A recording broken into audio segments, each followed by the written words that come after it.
Students, any idea how to get connect with wireless LAN? So there is one adapter kind of device using which you can connect using wireless LAN. Then, when it comes to connectivity within a network, so once again there are two types of connectivity, that is wired connectivity and wireless connectivity. How do we achieve wireless connectivity? By using network equipments like routers and so on, routers and switches and so on, we can achieve wireless connectivity. Next component is understanding programming. So a programmer must have skills to look at data, information available about a problem and analyze it, and then to build a program, and then we can build a program to solve the problem. So what are all the skills required? Thorough knowledge of programming language. So that means here two things are very important when you solve, especially the, say for example, computational problem. One is you need to have the complete clarity about the algorithm. What is that algorithm? How it works? What is the logic behind that? Then we need to know at least one programming language using which we can successfully implement that problem. So we have so many general purpose programming languages like Python, C, C++, Java and so on. So these are all the languages which we use generally. Even the shell script also we can use. So in that we can do shell programming. So why we need to learn the programming language? Because when I say programming language, it has got so many building blocks as we are going to discuss. Okay, and also we have already discussed like, so how to implement control and looping structures, how to make use of the available inbuilt library support, then how to structure the program, especially when you use languages like Python. So indentation is very, very important. That means we have to be very well versed with the programming language. Then skill of implementing an idea. See, many times what happens, so everyone will get a lot of ideas, but it is not feasible to implement every idea. So that is, we call it as feasibility check. We have to do the feasibility analysis before implementing anything.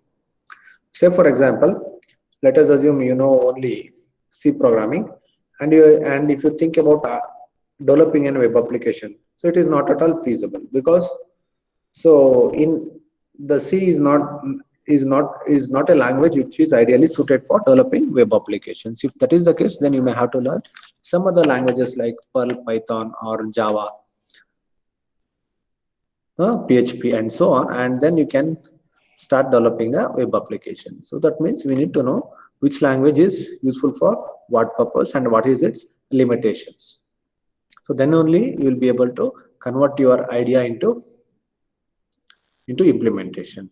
And at the same time, when you look at real-time scenario, see most of the times when you say okay, there are so many startups, they have started in collaboration with some other company, or they got some promoters which are sponsoring to that project, and they started working on the product. Like that we keep hearing, isn't it? But it is very important, so to convey our idea to a person who can support us, maybe financially, technically, or by any other means. So that is another skill we need to have, especially. So you see, it is not like every problem you can solve alone. If you look at industry, it is not one person doing one project, isn't it? It is a group of people doing one project. So there will be various teams like, see, there will be a business analyst who will talk to the client, and he will fetch the information about what are the requirements of the client. Then he will inform that thing to the project manager and the architect. The project manager and architect, they will sit and they'll decide on how to implement, what should be the framework. Then they'll develop the system architecture. Then they'll identify what are the submodules or what are the subsystems. Under each subsystem, they'll then further identify the modules. Then in each module, they'll decide what functionality to embed in each of the module. So like that, there is a lot of effort required. So therefore, in each and every stage, it is very important to convey our idea. So we should be able to convey our idea to others. So these are the very two important skills we need to have. So next concept is keywords. Keywords in Python. So already we have used this, and as asset we have not used. Break. So class we will use later. So because we have not yet started object-oriented programming using Python, that will start very soon. Then continue, we have used def. What for def we use, students? We use def to define functions. Yes, sir. Yes, sir. Yes. Then del we use to delete the items. When you are dealing with data structures, to delete the items, we use del. Then elif, this is the short notation of else if. Then else, except we have not yet used. Okay, then true and false we can use as the Boolean values. You can set the value of a variable to false or true. So that false is small f, false. Then finally block you can use along with exception handling for. Then from global students, do you remember where we used the word global? In which program we used? While implementing the stack program to declare the global variables, we used this keyword global. If import, students tell me why we use import keyword. Hello, anyone? Hello? Sir, Reusability. To import modules. To import modules we use. Whether we can call a module as a program, students? Yes, sir. So tell me how. Okay, explain how. Justify your answer.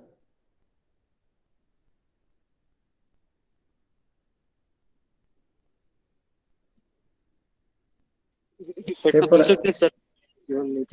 It is set of instructions, sir. So function is a set of instructions. See, basically what we do when I say module, actually we write a program. Within that program, we write function definitions of some functions.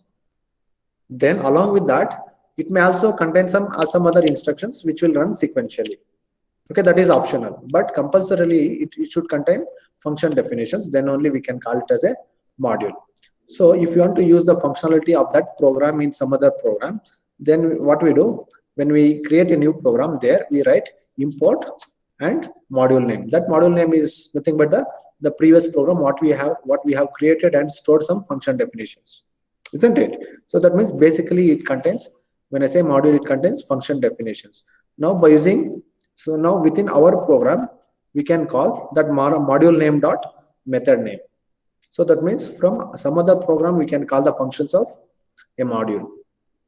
That is the whole purpose. Then say for example, I have created a module by name my module. So then I'll start writing another program. In another program, what I do, I'll write import my module star. What is that star indicates? Import everything from the module. Import everything from the module.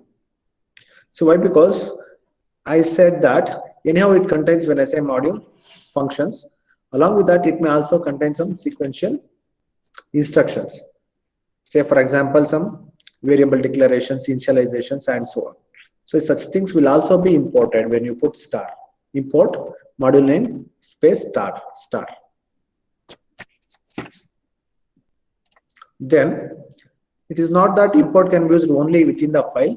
So even using the command prompt also we can use import. Yesterday we saw the example, isn't it? While dealing with the math module, isn't it? We within the command prompt itself, first we typed import math, then we did math.py, isn't it? math dot log of some value. So like that, we can use import keyword along with the file and also within the command prompt. Then in keyword we use along with for loop is to check the existence of a particular variable. In the data structure we use is. Then lambda function we saw, that also we have used lambda, it's a function. Then none, where we use the keyword none. See, remember here the n is capital, none, n-y-n-e, none. When we deal with the function definitions for any parameter while defining the function, to indicate that it doesn't have any default value, we can use variable name is equal to none. That means its value is none. It doesn't have any default value. Within the function, you need to initialize it. That's the meaning. Non-local. So non-local is nothing but, so it's a global variable. The meaning of non-local is that, see, local variable means what? Its context is within the block, within the function, within the block. Non-local means, so that means its context is not limited to this block. Beyond this block also, it is having the impact. That's the meaning of non-local. So not is an operator, that is negation. You can use it as an comparison operator. Even the or also. Then pass. Pass indicates that take no action or do nothing. Then raise, not yet used, we'll see later. So return, to return the value from a function. Try, during exception handling. So while is a looping structure. With we have not yet used, and yield also we have not yet used. So that's about the keyword. So now whatever the remaining keywords that which we have not yet used, that will be using in the remainder of the syllabus. Next is Python editors and installing Python. So we have done hands-on installation of Python, and also now we are using IDLE as the editor to work with.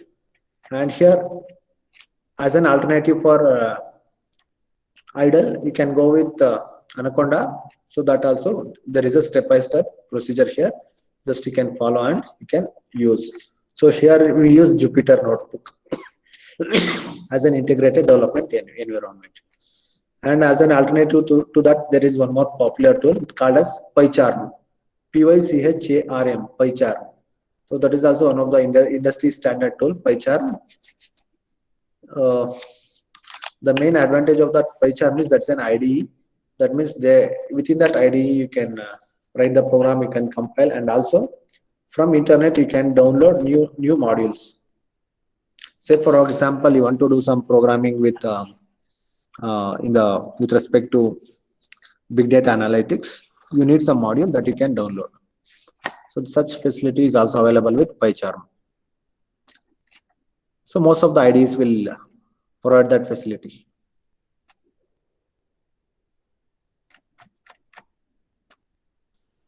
Then conversing with Python, in two ways we can converse with Python, that is by using command prompt and also within the IDEs. So this is a IDLE IDE and this is a command prompt.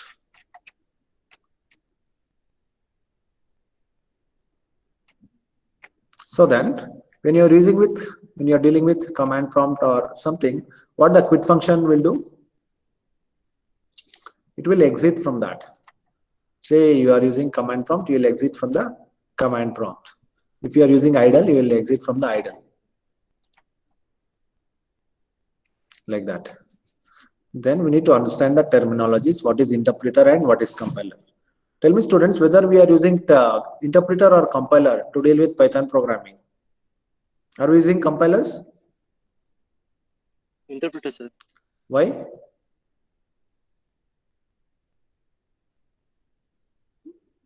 Why we don't want compiler?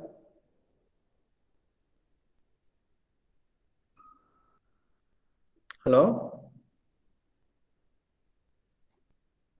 See, Python is a language which is designed in a way wherein it has to scan one instruction at a time, then only take some action. So that means it follows sequential execution, and also it can scan only one instruction at a time. So for that, the best suited type of program is interpreter, not the compiler. So therefore we need not have any compiler, just the interpreter is good enough. So compared to compiler, interpreter is a lightweight program.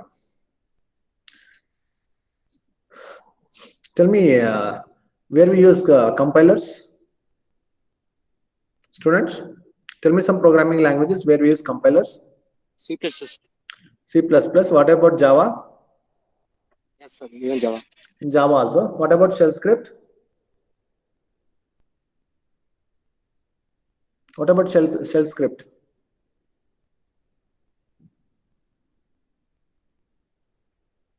In shell script, we don't use compilers. There we use interpreter. Shell is an interpreter. So for example, for interpreter usage is shell programming and Python programming. And for compiler usage examples are C, C++, Java, and so on. So in Java we use Java C. That is Java. C stands for compiler. In C programming, in Unix we use cc filename.c. That is cc means C compiler. Then when you are dealing with Turbo C, Turbo C++, when you press Alt F9, it will compile. It will enable the compiler. Then what is the difference between compiler and interpreter?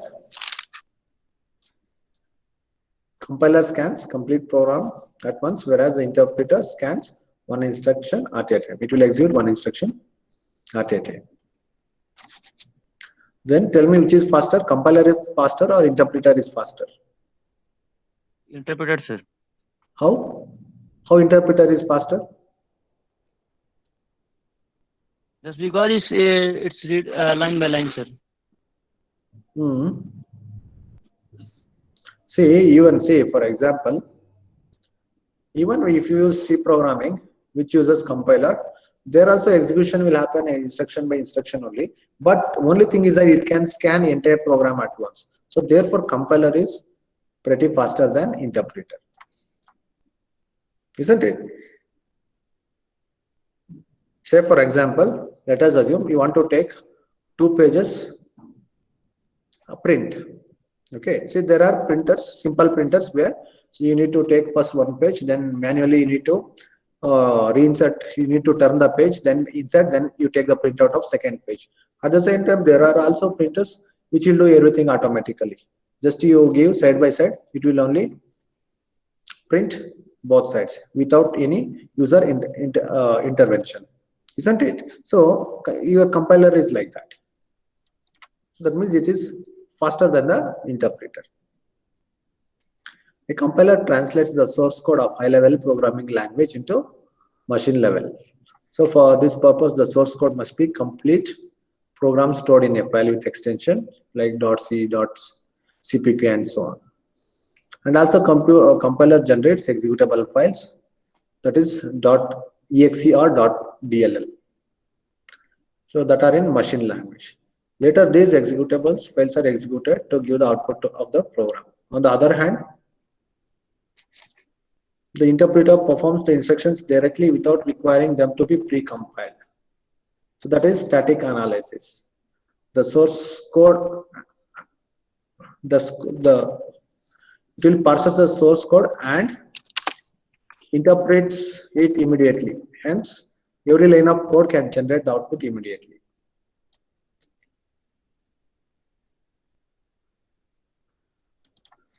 So here, see the theory, yeah, as you said, the theory says that interpreter will execute faster.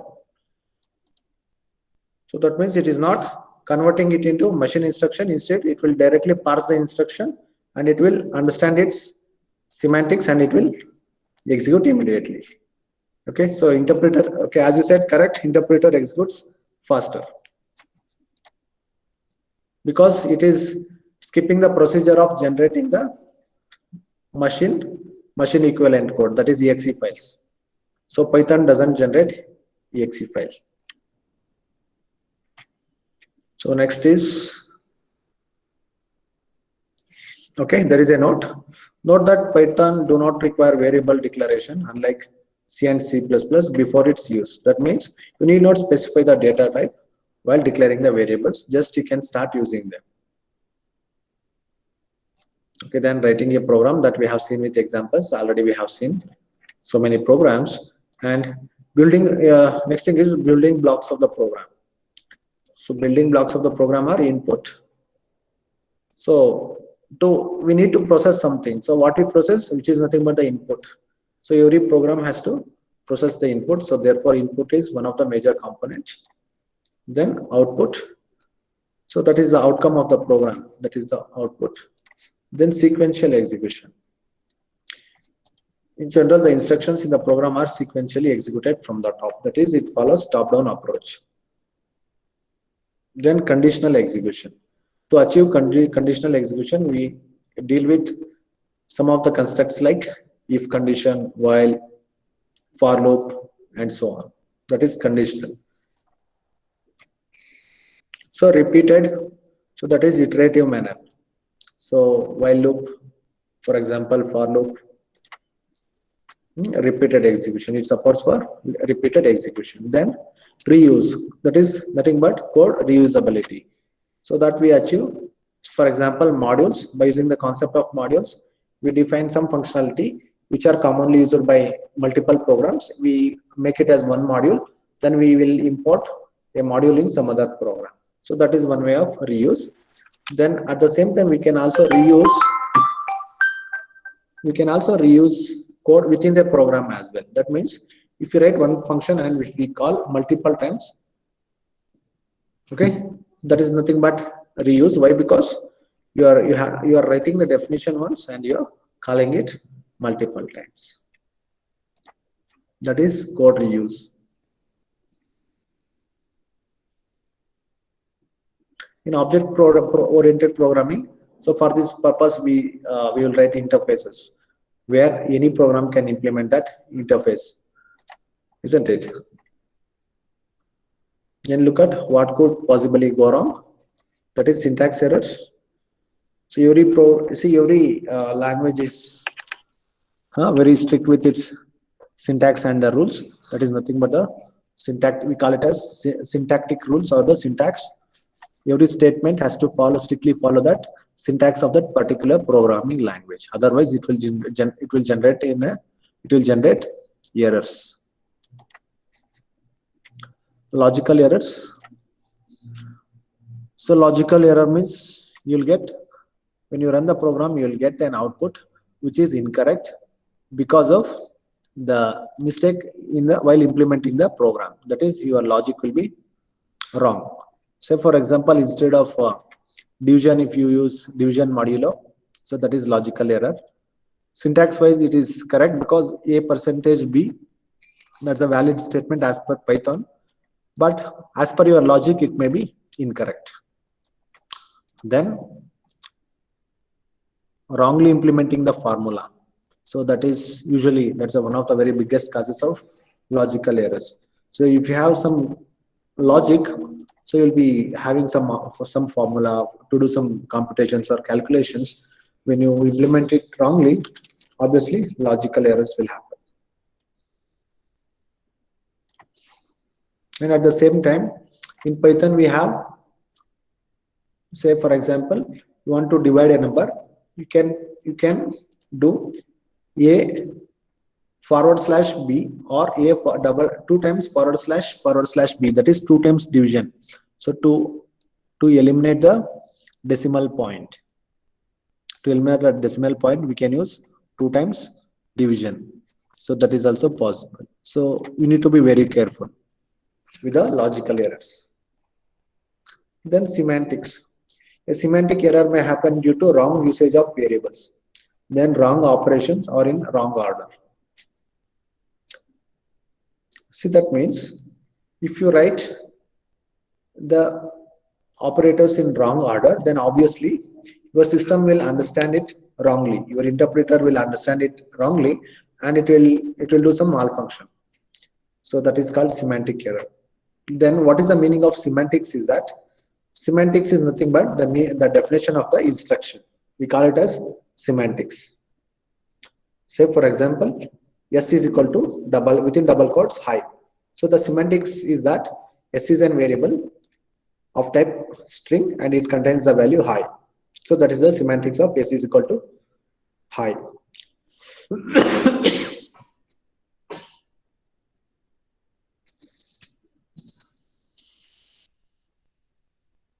So note that some of the textbooks and authors refer logical and semantic error both as same, as the distinction between these two is very, very small.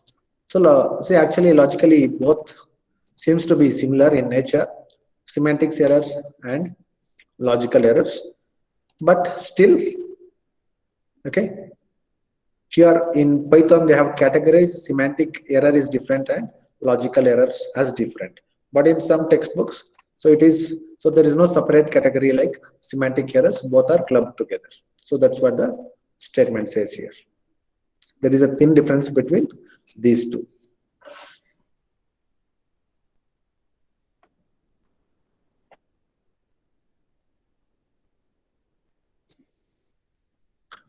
Then variables and expressions.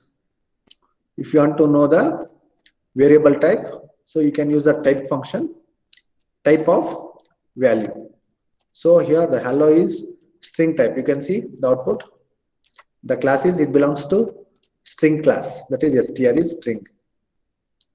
So then 3 is an integer value. Look at here the output. Type of 3 will give you class name, that is integer. Similarly float and string. See here within double quotes 15. Even though this 15 is numeric, but we are embedding it in between two double quotes, hence it is considered as a string variable. So then how to initialize values? Here we need not use any data type to initialize the values. Just you can take some variable name and you can initialize it. So interpreter will understand it belongs to which data type. Then how to use the output statement print of variable name. And here usually we don't use what is that format specifiers like %d, %c, %f and so on. So that is a very bad practice in Python, but if you want to use, you can use. Okay, but usually we don't use format specifiers, just like how we use in C and C++. Without them, just by simply specifying the values, just simply specifying the variable names, we can display the values. Then variable names and keywords. Say a variable name must not be a keyword. Say for example, we have a keyword, say for example for. So that means you cannot create a normal variable by name for, because there exists the conflict. Because it is having a predefined meaning. So for means it is a what? Iterative statement. It is having some purpose. So once again, you should not consider that as a variable. It will result in an error. It may contain a special character, that is underscore. Strictly it can be underscore, which is usually used to combine variables with two words like my underscore salary, which means my salary, student underscore name, which means student name, like that. Then you are not supposed to use any other special character apart from underscore. No other characters like at, dollar, etc. are allowed. And Python is case sensitive. That means, so alphabetically, small a is different and capital A is different. Small z is different, capital Z is different, because both has got different ASCII values. So in that sense, Python is case sensitive, just like your shell programming.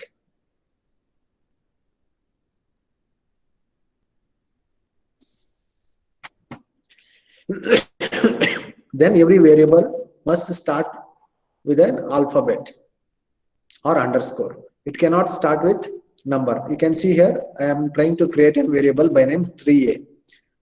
Syntax error, invalid syntax. Why? Because it is starting with a number. Then $. Once again, syntax error. Why? Because apart from underscore, we cannot use any other special character. Then if is equal to 15. Once again, syntax error. Why? Because if is a keyword in Python. We cannot use if as a variable. Okay, this is sample statements. Then operators, already we have studied arithmetic operators. You can see here. See, single division is, it will print, say for example, if it is 5 by 3, it will result in 1.66. And if you put double division, it will display only 1. That means it will eliminate whatever that is there after decimal point. So if you don't want to print the decimal after decimal, that is after decimal point, if you want to eliminate those values, then you need to use double division. Then we have division modulo, that is modulus operator, then exponent. So this is exponent. Say for example, x star star y, that is x to the power of y, that is exponent, means x to the power of y. And another name for this is repetition factor. It is also called as repetition factor.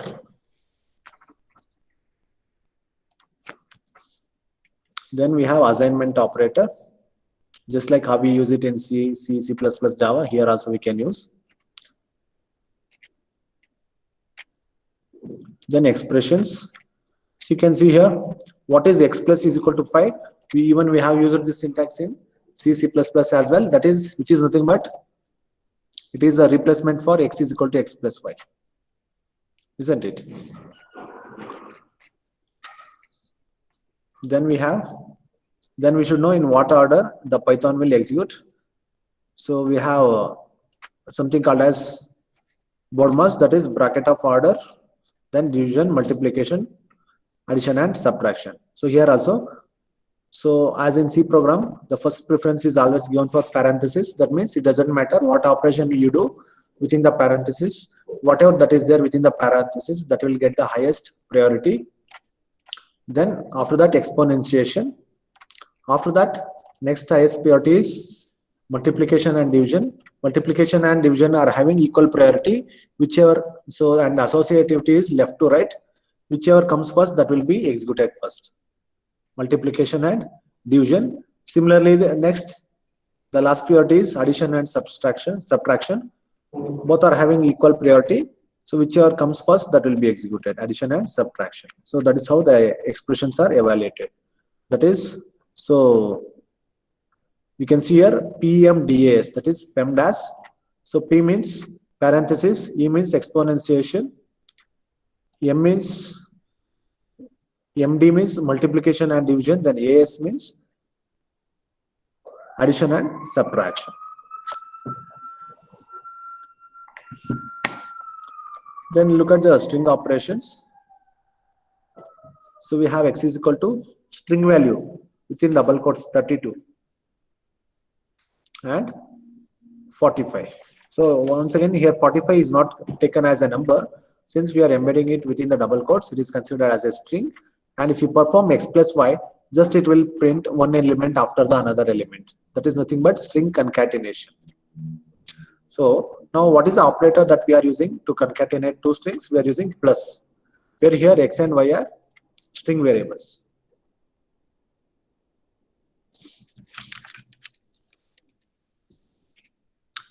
Next, asking the user for input. So str1 is equal to input. That means input is the function which we use to read input from the keyboard.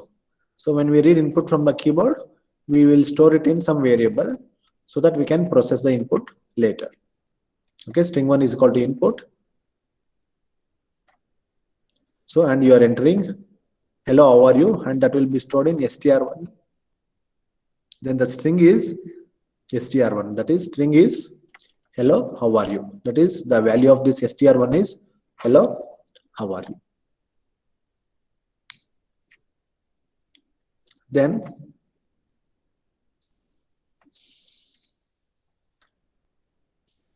another thing what you need to do. So when we read any input from the keyboard, by default it will be assumed as a string value. Then say for example you are asking the user to enter the value of a number. Then when you read initially that will be a string, then you need to typecast by using int constructor. So don't forget that. Similarly, when you are reading float value also, that will be initially assumed as string, then you need to explicitly type convert it to float by using the float constructor.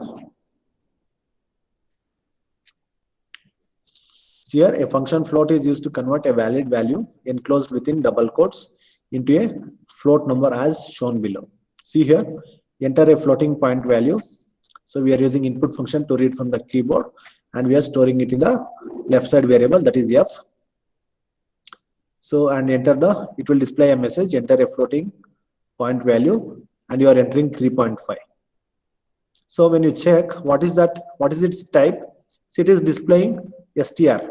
Even though you have entered 3.5, it is displaying that it belongs to string data type.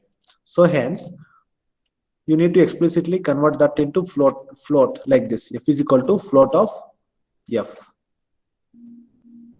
Then if you check what is the type of variable f, so now it is showing it belongs to float data type, isn't it? So like that we need to typecast. Then similarly you consider here how to read characters. So see, there is a function called as chr is used to convert an integer input into an equivalent ASCII character. Say for example, a is equal to int input, enter an integer. Enter an integer. So you are entering 65, and here only you are applying int. So it is converting it to 65. But now look at here. We know that. So ch is equal to chr of a. So what is a? A is an alphabet character. So then print character equivalent of a is ch. So the character equivalent of 65 of this a is, so now what is the character equivalent of this a is 65. Okay, is ch. What is this ch? Ch is a. That means, okay, so that means it will convert an alphabet into its equivalent ASCII value. So here it is not small a, this is capital A.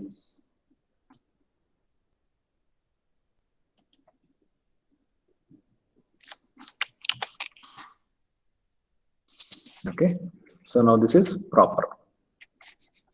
So this chr will convert any given character into its equivalent ASCII value.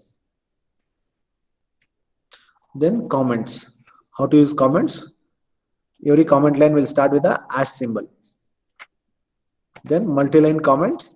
3 times if you put single quote, so that is the indication that you are starting with multi-line comment. Do you remember how we used to represent multi-line comments in C and C++? Like this: / followed by star. Then to close a multi-line comment, we used to close it star followed by /. Like this we used to use. So now this kind of syntax is not allowed in Python. In Python, to indicate the multi-line comments, we need to use 3 times single quote. Then to end that, once again we need to use 3 times single quote.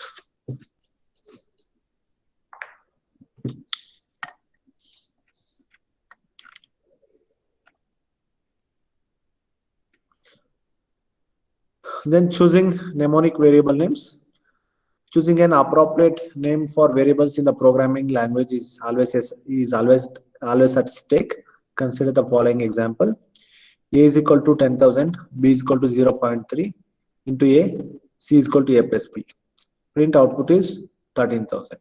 Instead of that, say for example, if you write the code like this, where the variable doesn't give any indication that what for you are using, so this is a bad practice. Example 1, what you are seeing is a bad practice. Instead of that, if you use a meaningful variables like basic, DA, gross underscore sal, that means it makes sense that whoever reads the source code, they will understand what code you are writing and how you are implementing the logic. So that's why using the mnemonic, these are called as mnemonic variables. So that is very, very important in any programming language. Students, 1 minute. Hello. Hello, sir, class. Class 2 minutes. 2 minutes.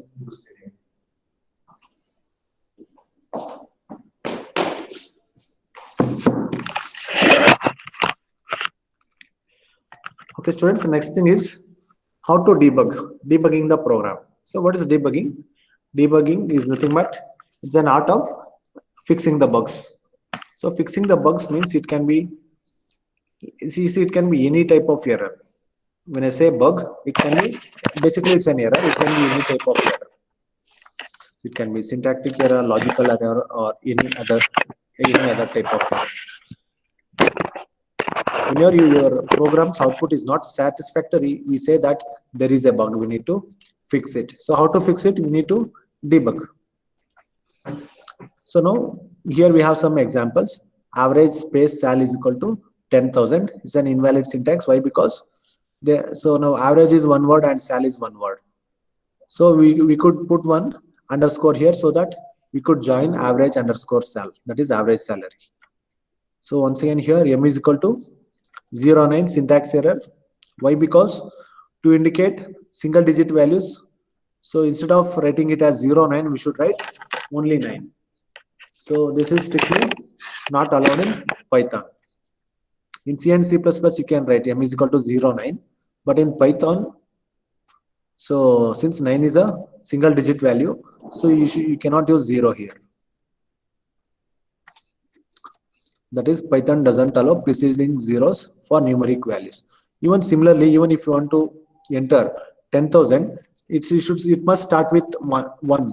In case if you are starting with 0, then 4 zeros, that is also wrong. Why? Because Python doesn't allow preceding 0 for numeric values.